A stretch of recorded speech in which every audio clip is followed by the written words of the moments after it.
যুব সমাজ পারে না, আলহামদুলিল্লাহ, এমন কোনো কাজ নাই। যুব সমাজের উসিলায় আলহামদুলিল্লাহ স্বৈরাচার সরকার আমাদের কপাল থেকে আল্লাহ তাআলা সরাইয়া দিছে। ঠিক না বেঠিক? যে জালেম সরকার 16 বছর পর্যন্ত মুসলমানদের ঈমানকে নিয়ে ছিনিমিনি খেলেছে, ওলামায়ে কেরামদেরকে একদিন নয় দুদিন নয় বছরকে বছর পর্যন্ত জেলের ভাত খাওয়াইছে, আয়না নামিয়ে ঘরে ঢুকাইছে, ওই জালেম সরকারকে এই যুব শ্রেণীরাই হটাইছে। ঠিক না বেঠিক? এই যুবক ভাই, তোমরা ঈমানওয়ালা হও, তাকওয়াবান হও, তোমরা ইনশাআল্লাহ ইমাম মাহদির সৈনিক হবে। ইমাম মাহদির সৈনিক হবে যুবকরা। হে যুবক ভাই, তোমাদেরকে ধন্যবাদ জানাই, সাধুবাদ জানাই, যাদের অক্লান্ত পরিশ্রমে আজ এই সুন্দর আয়োজন হয়েছে। আল্লাহ এই যুবকদেরকে ইসলামের জন্য মুজাহিদ হিসাবে কবুল করেন, বলেন আমিন। বিভিন্ন বেঈমানরা ইসলামকে ছিনিমিনি খেলার জন্য, ইসলামকে ধূলিসাৎ করে দেওয়ার জন্য, কোরআনকে, আল্লাহর এই কালামকে পৃথিবী থেকে মুছে দেওয়ার জন্য বেঈমানরা বিভিন্নভাবে অপচেষ্টা করে চালিয়ে যাচ্ছে। কিন্তু বলেন, এই জমিনে ইসলাম আছে না নাই? এই জমিনে কোরআন আছে না নাই? এই জমিনে কালেমাওয়ালা আছে না নাই? আল্লাহ সব যুবকদেরকে কবুল করেন, বলেন আমিন। আমাদের মধুপুরের হুজুর একটা কথা, আজকে এই ঢাকার বুকে জনসমুদ্র ঘটেছে, ওলামায়ে কেরামের পদধূলিতে ঢাকা শহর ধন্য হয়েছে। সোশ্যাল মিডিয়ায় এবং বিভিন্ন প্রিন্ট মিডিয়ায় প্রচার হয়েছে, আপনারা দেখেছেন। আমাদের মধুপুরী বিশ্বাস হুজুর বলেছে, নবীর পরে নবী নাই, সংসদে আইন চাই। ঠিক না বেঠিক? নবীর পরে, সবাই বলেন, নবীর পরে সংসদে, নবীর পরে নবী নাই, নবীর পরে নবী নাই। মুসলমানরা কলিজা হাত দিয়ে বলেন, এই কথা সকলে বাস্তবায়ন করতে চান তো ইনশাআল্লাহ? শরীরের মধ্যে এক ফোঁটা রক্ত থাকা সত্ত্বেও এই জমিনের মধ্যে কোন বেঈমান যদি নবী বলে দাবি করে, ওই বেঈমানকে কল্লা ফালায় দেওয়া হবে। আমাদের নবী, বিশ্ব নবী সাল্লাল্লাহু, এই নবীর পর আর কোন নবী আছে? আসবে? কাদিয়ানি কি বলেন? সবাই বলেন, কাদিয়ানি কি? এটা প্রত্যেক মুসলমানের কলিজায় গাঁথতে হবে। কাদিয়ানি কাফের, স্পষ্ট কথা। কাদিয়ানিরা বাংলার জমিনে আছে, থাকুক, আমাদের কোনো দ্বিমত নাই। এই ভাই বলেন, হিন্দুরা আছে না নাই? আপনার এলাকায় হিন্দু আছে না? বৌদ্ধ বিভিন্ন জায়গায় আছে না নাই? খ্রিস্টান আছে না নাই? ইহুদি আছে না নাই? বিভিন্ন জাতি বসবাস করে কি করে না? কাদিয়ানিরাও বসবাস করবে, কিন্তু আইডি কার্ডের মধ্যে মুসলমানের নাম ব্যবহার করে বসবাস এই জমিনে করতে পারবে না। এটা মুসলমানের দাবি। আমি আওয়ামী লীগ বুঝি না, বিএনপি বুঝি না, জামাত বুঝি না, জাসদ বুঝি না, হেফাজত বুঝি না, খেলাফত বুঝি না। সমস্ত মুসলমানের কলিজার এক দাবি, এই দেশের মধ্যে কাদিয়ানের যদি থাকতে হয়, মুসলমানের পরিচয় নয়, বেঈমানের পরিচয়। এটা ঈমানের দাবি। আপনি কালেমাওয়ালা না? আমনের নবী বিশ্ব নবী মুহাম্মদুর রাসূলুল্লাহ, তাহলে আমনের দাবি। আর আমার না, আমনের দাবি। বলেন আমার দাবি, বলেন আমার দাবি, আমার দাবি, কলিজার দাবি এটা। এই নবীর পরে আর কোন নবী হইতে, আনা খাতামুন নাবিয়্যিন লা নাবিয়্যা বা'দ। আল্লাহ সমস্ত বেঈমানদের কুচক্রী, সমস্ত জালগুলো থেকে আমার মুসলমানদেরকে হেফাজত করেন। এই যুবক ভাইরা, প্রতিবাদ প্রতিরোধ গড়ে তুলতে হবে জমিনের মধ্যে। বেঈমানরা কি পরিমাণ মুসলমানদেরকে ধূলিসাৎ করে দেওয়ার জন্য বিভিন্নভাবে পায়তারা করছে কল্পনাও করতে পারবেন না। আজকে তো আমরা মুসলমানরা শুধু ফেসবুক নিয়ে, নেট নিয়ে বিভিন্নভাবে সময় অপচয় করছি। বেঈমানদের একটাই টার্গেট, মুসলমানদেরকে এই পৃথিবী থেকে উৎখাত করবে। বেঈমানরা ঘুমায় না, বেঈমানদের ঘুম নাই। এই যে সোনাপুর একটা কাদিয়ানীদের একটা আস্তানা হয়েছে। দুঃখ লাগে, এদেশ মুসলমানের দেশ। বলেন এই দেশ কার দেশ? এই দেশ মুসলমানের দেশ। এদেশে মুসলমানেরই হুকুম চলবে, ইসলামের হুকুম চলবে, আল্লাহর হুকুম চলবে। কিন্তু বিভিন্ন বেঈমানরা থাকবে, তারা তাদের ধর্ম তারা পালন করবে। আমরা কি কোনো হিন্দু ভাই, কোনো বৌদ্ধ ভাই, কোনো খ্রিস্টান ভাই, কোনো চাকমা, কোনো পাহাড়ি জাতি, কোনো মগ জাতি, কোনো উপজাতি, কোনো বেঈমানরা আমরা উঠাই দিছিলাম? আপনারা উঠাইছেন আর উঠাবো? তারা তাদের ধর্ম পালন, এটা আমাদের কোনো দ্বিমত। কিন্তু হুকুম চলবে কার? জোরে বলেন কার? হুকুম চলবে আল্লাহ। আল্লাহ আমাদেরকে কুদরতি হাতে হেফাজত করেন, বলেন আমিন। নবীজির কলিজা, নবীজির মহাব্বত কলিজায় রাখতে হবে। নবীজির মহাব্বত কলিজায় রাখতে হবে। নবীজি বলেন, লা ইউমিনু আহাদুকুম হাত্তা আকুনা আহাব্বা ইলাইহি মিন ওয়ালিদিহি ওয়া ওয়ালাদিহি ওয়ান নাসি আজমাইন। কিতাবের মধ্যে লেখে, ছোট্ট একটু কথা বলি, নবীজির মহব্বত কি পরিমাণ থাকা চাই। একজন সাহাবী সাআদ ইবনে আবি ওয়াক্কাস, এই সাআদ ইবনে আবি ওয়াক্কাসের ভাই ছিল উতবা ইবনে আবি ওয়াক্কাস। একজন হলো ইমানদার নবীজির সাহাবী, অন্যজন উতবা, ওই যে আবু জাহেল উতবা সাহেবা, নাম শুনছেন না আপনারা? ওই যে উতবা ইবনে আবি ওয়াক্কাস, একজন ইমানদার আর একজন কি কাফের। যুদ্ধের ময়দানে নবীজিকে শহীদ করার জন্য আবু জাহেল, উতবা সাহেবা, সমস্ত বেঈমানরা বিভিন্নভাবে চেষ্টা করেছে। ওই যুদ্ধের মধ্যে নবীজির পক্ষ হয়ে সাআদ ইবনে আবি ওয়াক্কাসও যুদ্ধে অংশগ্রহণ করেছিল। সাআদ ইবনে আবি ওয়াক্কাস শুনতে পেরেছে আমার নবীকে, বিশ্ব নবীকে যুদ্ধের ময়দানে হত্যা করে দেওয়ার জন্য আমার ভাই উতবা ইবনে আবি ওয়াক্কাসে ষড়যন্ত্রতে সেও সেখানে শরীক ছিল।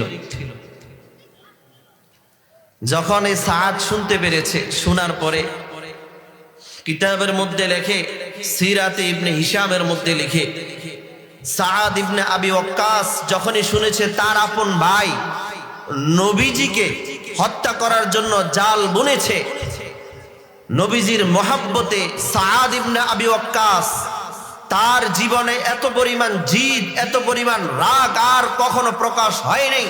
যখন শুনেছে তার আপন ভাই নবীজিকে হত্যা করার জাল বুনেছে, সে তার আপন ভাইকে হত্যা করার জন্য পরিপূর্ণ প্রস্তুতি নিয়ে এসেছে। জোরে কান সুবহানাল্লাহ। তার মানে হলো নবীজির ব্যাপারে কেউ যদি দুশ্মনী করে, সে যদি আমার আপন ভাইও হয়, তাকে ছাড় দেওয়া হবে। বিশ্ব নবীর ব্যাপারে কেউ যদি কলম ধরে, কেউ যদি জিভ উঠায়, কেউ যদি চোখ উঠায়, তার চোখকে উপড়ে ফেলা হবে। নিজের জীবন দিয়ে হলেও নবীজির ইজ্জত, আবরু, ইজ্জতকে হেফাজত করতে হবে। বুঝার বিষয় হলো, দেখেন, নবীজির গায়ে আঘাত দেওয়া মানে শাহাদাত বরণ করানো তো তার উদ্দেশ্য ছিল। আজীব বিষয় হলো, আপনাদের কাছে একটা প্রশ্ন, বলেন আমার এই দেহের দাম বেশি না আমার ইজ্জতের দাম বেশি? আপনার দেহের দাম বেশি না ইজ্জতের দাম বেশি? সবাই বুঝছেন কথাটা? আপনার দেহের দাম বেশি না ইজ্জতের দাম বেশি? সাআদ ইবনে আবি ওয়াক্কাস তার আপন ভাই নবীজির শরীরের উপর আঘাত করবে, এই জন্য তাকে হত্যা করার জন্য এত পাগল হয়ে গেছে। এই জমিনের মধ্যে আমার নবীকে তো আর এখন আর বেঈমানরা পায় না, শরীরে আঘাত করার জন্য পায় না, এখন নবীজির ইজ্জতের উপরে কালিমা লেপন করে, ঠিক না বেটি? তার মানে হলো দেহর চেয়ে যেহেতু ইজ্জতের দাম বেশি, তাহলে আমরা নবীর উম্মত হিসাবে সাদ ইবনে আবি ওয়াক্কাস যদ্দুর করেছে, আমরা উম্মত হিসাবে আরো বেশি করা দরকার। এই জন্য প্রত্যেক ইমানদারের কলিজায় নবীজির মহাব্বত থাকা দরকার। প্রত্যেক ইমানদার, প্রত্যেক রাসূলের আশিক কলিজার মধ্যে নবীজির মহাব্বত থাকা চাই। মূল কথা হলো আলহামদুলিল্লাহ, দেখে অত্যন্ত আনন্দিত হয়েছি যুবকদেরকে দেখে, খুবই উদ্যোগী, খুবই আবেগী, আলহামদুলিল্লাহ কাজ করে যাচ্ছে। আল্লাহ এই নওজোয়ান যুবকদেরকে মৃত্যু পর্যন্ত দ্বীনের সাথে থাকার তৌফিক দান করেন। আল্লাহ তাআলা বলেন, ইন্নাল্লাহা লা ইয়াজলিমু মিসকালা যাররা। আল্লাহ বলেন, আমি আল্লাহ কোন বান্দার উপরে অনুপরিমাণ, বিসর্গ পরিমাণ, শস্য পরিমাণ, যাররা পরিমাণও জুলুম। কার কথা? তো কি করেন? আল্লাহ বলেন, ওয়া ইন তাকু হাসানাতান ইউযাইফহা। বান্দা যখন একটা নেকের কাজ করে, যেই কোন একটা নেকের কাজ করে, এই নেকটাকে আমি আল্লাহ দ্বিগুণ বৃদ্ধি করে দিই। আর কি করেন? ওয়া ইউতি মিন লাদুনহু আজরান আযীমা। আল্লাহ বলেন, আমি আল্লাহ আমার নিজ পক্ষ থেকে উত্তম পুরস্কার দান করি। একটু বাবা আয়াতের তরজমার দিকে তাকাইলে আমরা বুঝতে পারি আল্লাহ তো বান্দার উপরে জুলুম করেন না, বরং দয়া করেন, ঠিক না? এই আয়াতকে সামনে রেখে আপনাদেরকে ছোট্ট একটা উপমা শোনাই। দেখেন, কোন মানুষ যখন মানুষের উপরে বিনা অপরাধে একজন অপরজনকে আঘাত করে, তাকে বলা হয় জালেম। যে আঘাত করে তাকে কি বলে? যে আঘাত প্রাপ্ত হয় তাকে কি বলে? মাজলুম। বলেন, কি বলে? মাজলুম। আচ্ছা বলেন তো, আমাদের জিন্দেগিতে রোগ শোক বলা মুসিবত হয়নি? ডায়াবেটিস, প্রেসার, হার্টের সমস্যা, হঠাৎ স্ট্রোক, বাচ্চাটা অসুস্থ, বেবি অসুস্থ, হয় কি হয় না? আপনারাই বলেছেন একটু আগেই, যে আঘাত করে, যে কষ্ট দেয়, সে হয় জালেম। যে আঘাত প্রাপ্ত হয় সে হয় মাজলুম। রোগ শোক বলা মুসিবতে আমরা কষ্ট পাই। বাবা একটু বুঝে থাকলে বলবেন, এই রোগ শোক বলা মুসিবত দেন কে? সবাই বলে নাই। রোগ শোক বলা মুসিবত দেন কে? কিছুদিন আগে আমাদের নোয়াখালীতে কি পরিমাণ বন্যা হয়েছিল, দিছেন কে? দেখছেন, আজীব বিষয়। আমার শ্বশুর জান মাওলানা শরীফুল্লাহ দামাত বারাকাতুম বলছিলেন, এই পরিমাণ পানি হয়েছিল, এই পানিগুলো কই গেল? যেখানে গেছে সেখানেও বাড়ে নাই, এখান থেকে গেছে, গেল কোথায়? সুবহানাল্লাহ পড়েন। বন্যার সময় মানুষের কি পরিমাণ কষ্ট হয়েছে, এটা বলার মতো ভাষা আমার নাই। যারা অনুধাবন করেছেন তারাই বুঝতে পেরেছেন কষ্টটা কি পরিমাণ হয়েছে। ঘর ছাড়া, বাড়ি ছাড়া, কেউ আপনার ফিডাইও তো ঘর থেকে বাইর করতে পারতো না। এক ফানি আপনার আশ্রয় কেন্দ্র নিয়ে উঠেছে, ঠিক না বেঠিক? রোগ শোক বলা মুসিবত দেন কে? সবাই বলেন। রোগ শোক বলা মুসিবত যেহেতু আল্লাহর পক্ষ থেকে হয়, কষ্টটা তো আল্লাহর পক্ষ থেকেই। আপনারাই বলেছেন যে কষ্ট দেয় সে জালেম। রোগ শোক বলা মুসিবত পাওয়ার পরে, বন্যার পানিতে কষ্ট পাওয়ার পরে দিছেন তো আল্লাহ, নাউজুবিল্লাহ। আল্লাহ কি জালেম হয়ে গেছে? সবাই বলেন। এই রহস্য উৎখাত করার জন্য কোরআন খুলতে হবে আপনাকে। কোরআনে আল্লাহ তাআলা কি বলেন দেখেন। এই কষ্ট বলা মুসিবত হওয়ার কারণটা কি হতে পারে? কারণ হলো তিনটা। বলেন কয়টা? সবাই বলেন। আমার আব্বাজান মরহুম হাফেজ মুস্তাফিজুর রহমান রহমতুল্লাহ আলাইহি বলতেন, বয়ানের মাঠটা হলো একটা ক্লাসের মতো। ক্লাসের মধ্যে এমন হয় না যদি শুধু স্যার বলবে আর কেউ বোঝার দরকার নাই, এরকম নাকি বিষয়টা না। স্যার বলবে, ছাত্ররা বুঝতেই হবে। না হয় সে সৎ ছাত্র হবে না, ভালো রেজাল্ট সে করবে না। আল্লাহ তাআলা বলেন বলা মুসিবত আসার কারণ হলো, কিতাবের মধ্যে লেখে তিনটা। এক নাম্বার হলো বান্দার গুনাহ। বলেন এক নাম্বার কি? গুনাহ। এখন গুনাহ করে মানুষ চার কারণে। এই যে বলা মুসিবত আসার কারণ, বিপদ আসার কারণ কোরআনের মধ্যে কি বলে একটু শুনেন। সূরা শুরা, এই সূরার মধ্যে আল্লাহ তাআলা বলেন ওয়ামা আসাবাকুম মিন মুসিবাহ ফাবিমা কাসাবাত আইদিকুম ওয়া ইয়াফু আন কাসীর। আল্লাহ পাক বলেন বলা মুসিবতের থেকে যেগুলো তোমাদের কাছে আসে সেগুলো হলো তোমাদের হাতের কামাই, মানে গুনাহ। আপনার ডায়াবেটিস, প্রেসার, হার্টের সমস্যা, ছেলেটা কথা শুনে না, মেয়েটা কথা শুনে না, বিবিটা আপনার মন মতো চলে না, এটার কারণ হলো আপনার গুনাহ। আল্লাহ তাআলা কোরআনে মাজিদের ভিন্ন আয়াতে বলেন যাহারাল ফাসাদু ফিল বাররি ওয়াল বাহর বিমা কাসাবাত আইদিন নাস লিয়ুযীকাহুম বা'দাল্লাযী আমিলু লাআল্লাহুম ইয়ারজিউন। আল্লাহ বলেন জলে স্থলে যত বিপর্যয় ঘটে, যেমন বন্যার পানি বিপর্যয়, যেমন ভূমিকম্প এটা একটা বিপর্যয়, যেমন তুফান হওয়া এটা একটা বিপর্যয়, জলে স্থলে যত বিপর্যয় ঘটে আল্লাহ বলেন সব হলো বান্দা তোমার হাতের কামাই, মানে গুনাহ। মানে কি? আল্লাহ বলেন আমি আল্লাহ মাঝে মাঝে স্বাদ আস্বাদন করাই, লিউযীকাহুম বা'দাল্লাযী আমিলু। আল্লাহ বলেন আমি আল্লাহ মাঝে মাঝে স্বাদ আস্বাদন করাই। যেমন স্বাদ মানে এটাকে মজা বলি আর কি, মজা। আল্লাহ তাআলা মাঝে মাঝে রোগ শোক বলা মুসিবত দিয়া, বন্যার পানি দিয়া, বিভিন্ন সময় বিভিন্ন টাইমে বিভিন্ন বলা মুসিবতে ফেলে আল্লাহ বলে আমি মজা দেখাই। আল্লাহ বলে কি?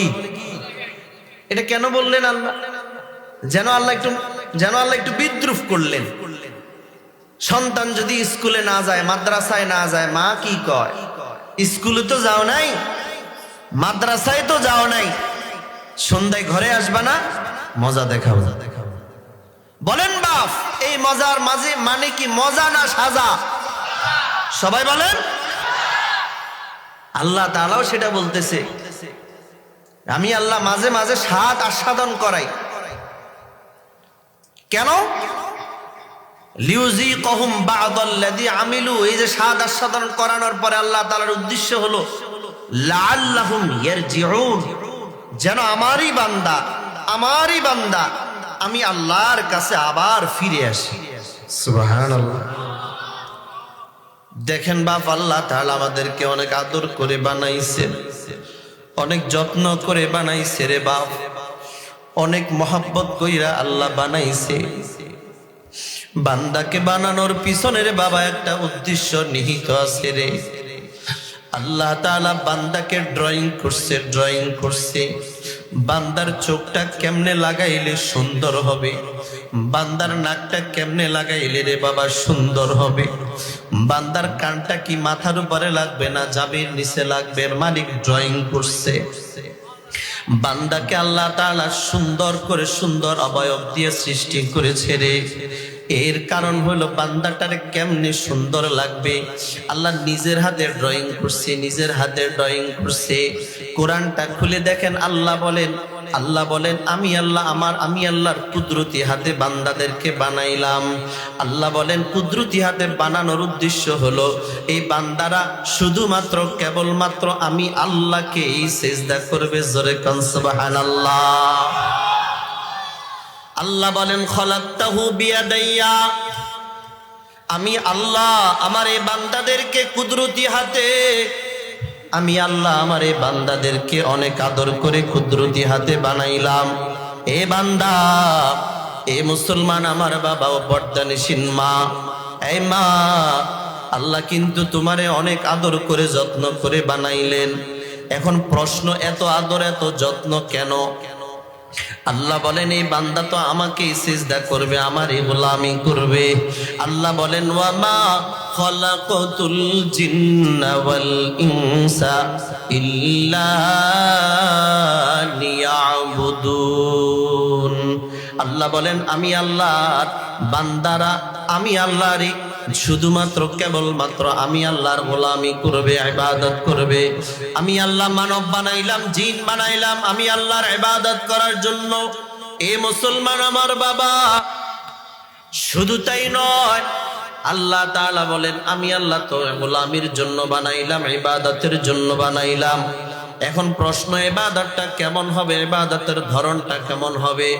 আল্লাহ বলেন আল্লাযী খালাকাল মাউতা ওয়াল হায়াতা লিয়াবলুয়াকুম আইয়ুকুম আহসানু আমালা। আল্লাহ বলেন আমি আল্লাহ হায়াত এবং মওত সৃষ্টি করেছি, আমি আল্লাহ দেখব, পরীক্ষা করব। আমি আল্লাহ দেখব তোমরা কারা উত্তম আমল করো, ভালো আমল করো। এ মুসলমান আমার বাবা, আল্লাহ তাআলা আকসার শব্দ ব্যবহার করেন নাই। আকসার শব্দের অর্থ অধিক, মানে বেশি। আল্লাহ বলেছেন আহসান। আকসার শব্দ কি বলেন? বেশি, অধিক। আহসান শব্দের অর্থ কি? ভালো। বলেন কি? ভালো। বলেন বাপ, আল্লাহ কি আমাদেরকে বেশি আমলের জন্য বানাইলেন না ভালো আমলের জন্য বানাইছে? সবাই বলেন। আল্লাহ তাআলা আকসারু আমালা বলেন নাই, আহসানু আমালা বলেছে। আহসান শব্দের অর্থ হলো ভালো, উত্তম। আল্লাহ তাআলা বেশি আমল চান না, ভালো আমল চান। 5 ওয়াক্তের 1 ওয়াক্ত পড়লেন, 4 ওয়াক্ত পড়লেন না, এই আমল আল্লাহ কথা কন, এই আমল আল্লাহ চায়?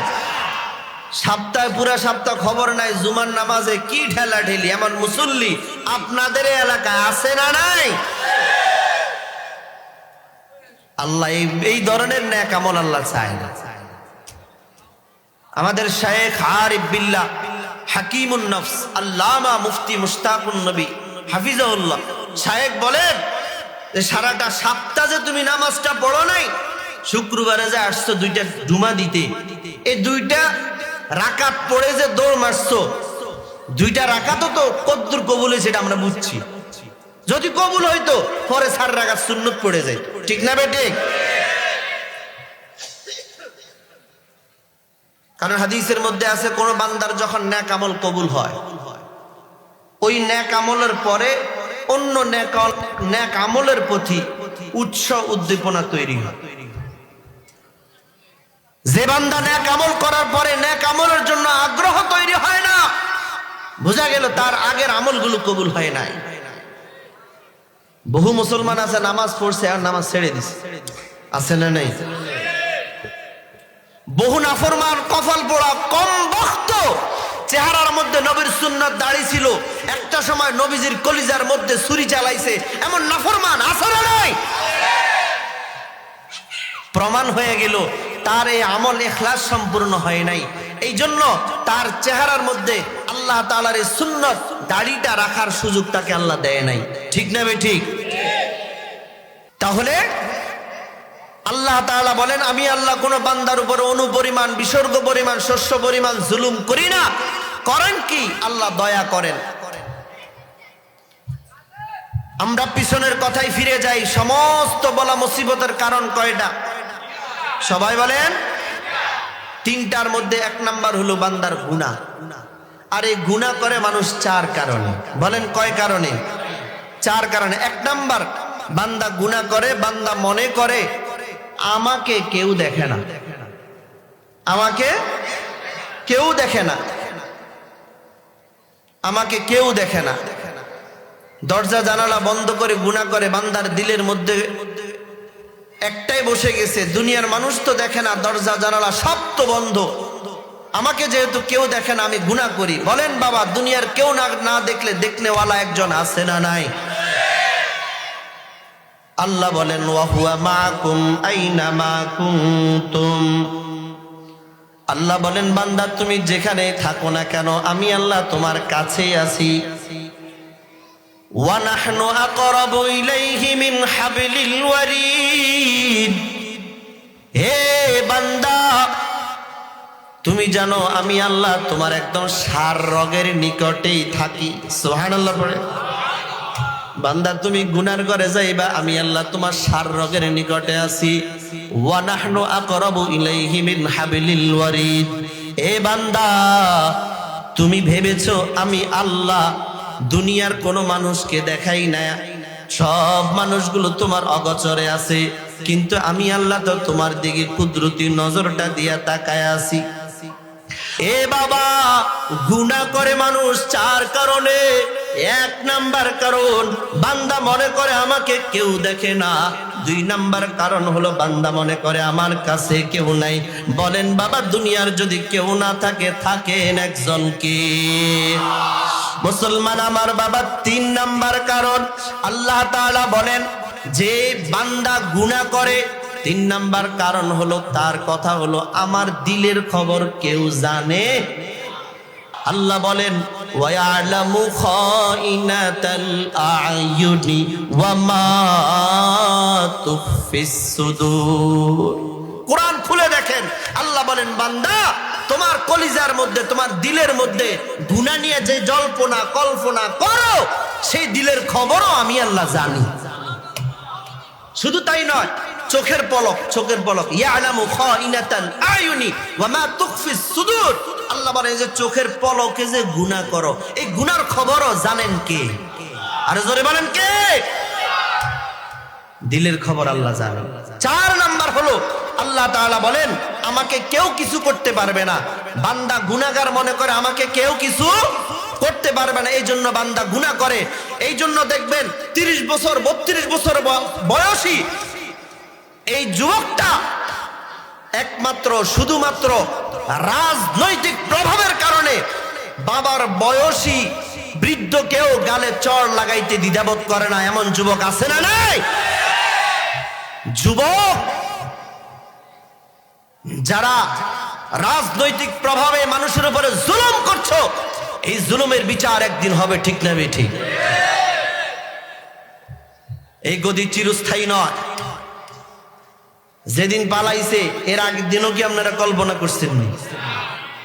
16 বছর আল্লাহ ছাড় দিছে, ছেড়ে দেন নাই, ঠিক না ঠিক? সুযোগ দিছে আল্লাহ। আলেম ওলামাদের চোখের পানি, আলেম ওলামাদের রক্ত ঝরানো এটা আল্লাহর আরশ পর্যন্ত পৌঁছায়। মান আদালি ওয়ালিয়ান ফাকাদ আযানতু বিহারব। যে আল্লাহ ওয়ালাদের সাথে দুশমনি করবে আল্লাহর পক্ষ থেকে মালিক নিজে ওই বেঈমানের বিরুদ্ধে যুদ্ধ ঘোষণা করবে। আল্লাহ ওয়ালাদের রক্ত ঝরানো নয়। নাইব আমির সাহেব হুজুর দামাত বারাকাতুহুর রক্ত ঝরাইছে বরিশালের জমিনে। আল্লাহর ওলি ডাক দিয়া কইছে এই নাফরমানের ধ্বংস অনিবার্য। আর আলহামদুলিল্লাহ এই জমিনের মানুষ ধ্বংসটা নিজের চোখে দেখছে। কতক্ষণ ঠিক না বেটে? আমার মনে আছে ছোট্টবেলায় আমি তখন দেখছিলাম, এই তো ইনশাআল্লাহ আমার চোখে দেখা ছোটবেলায় শাইখুল হাদিস সাহেব হুজুর রাহমাতুল্লাহ আলাইহি, আমিনী সাহেব হুজুর রাহমাতুল্লাহ আলাইহি, এই আল্লাহর ওলিদেরকে শুরু করে হাফিজ হুজুর রাহমাতুল্লাহ আলাইহি একবারে কাছের জিনারা ছিলেন। আমিনী সাহেব হুজুর রাহমাতুল্লাহ আলাইহি, শাইখুল হাদিস সাহেব হুজুর রাহমাতুল্লাহ আলাইহি যুগে যুগে যুগে যুগে সমস্ত ওলামায়ে কেরামদেরকে কারারুদ্ধ করে তাদের জীবনকে তছনছ করে দিছে এই বেঈমান। এই জন্য আল্লাহ তাআলা ছাড় দেন। বলেন কি দেন? সবাই বলেন আল্লাহ ছাড় দেন, ছেড়ে দেন না। জের আছে, বলেন কি আছে? জের আছে।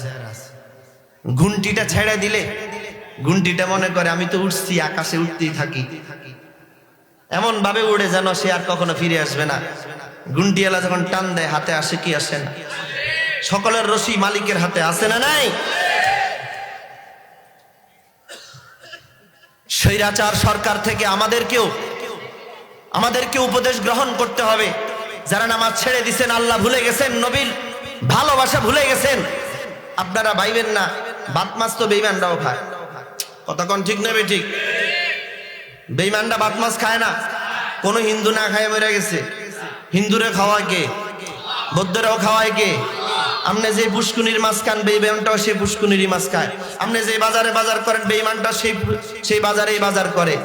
তাহলে একবারই পেট ভরে ভাত খাওয়া, একদম ভালো মন্দ খাওয়া, এটা একবারে বড় সফলতা না? বড় কি না?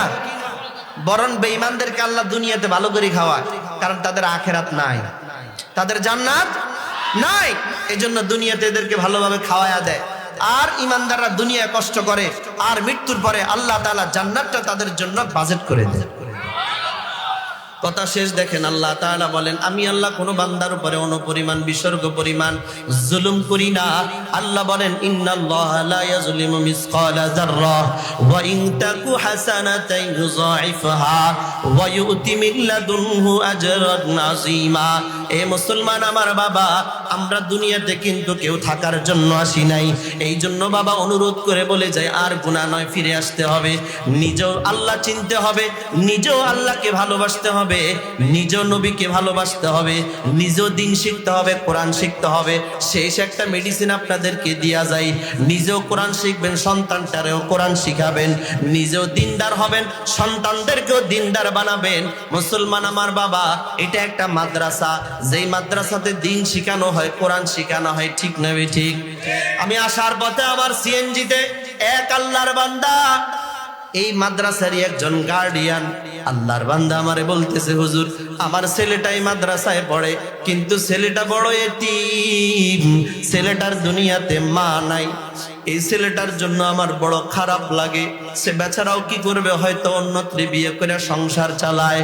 এই আল্লাহর বান্দা কিন্তু ছেলেটার জন্য বড় মায়া আছে। আল্লাহর এই বান্দা ছেলেটারে মাদ্রাসায় পড়াইছে। এ বাবা, এতিম সন্তানগুলো শেষ রাতে উঠিয়া যখন বাবা তুমি ঘুমাও, তখন তারা শেষ রাতিয়া উঠে বসে বসে মালিক রে ডাকে, তারা মালিক রে সেজদা করে, তাদের চোখের পানি দিয়া বুকটা ভাসে রে বাবা। এটা কিন্তু এই বাচ্চারা, এই এতিমদের চোখের পানির উসিলা আল্লাহর কসম আল্লাহ তাআলা তোমার মুখের মধ্যে লোকমা তুলে দেয়। শুধু তাই নয়, কোরআনওয়ালাদের উসিলা আল্লাহ তাআলা শুধুমাত্র এই চার দেওয়ালের মধ্যে তেলাওয়াতের নূর সীমাবদ্ধ থাকে না। এই তেলাওয়াতের নূর আল্লাহ তাআলা এলাকার প্রত্যেকটা মুসলমানের কবরে কবরে পৌঁছায়া দেয়।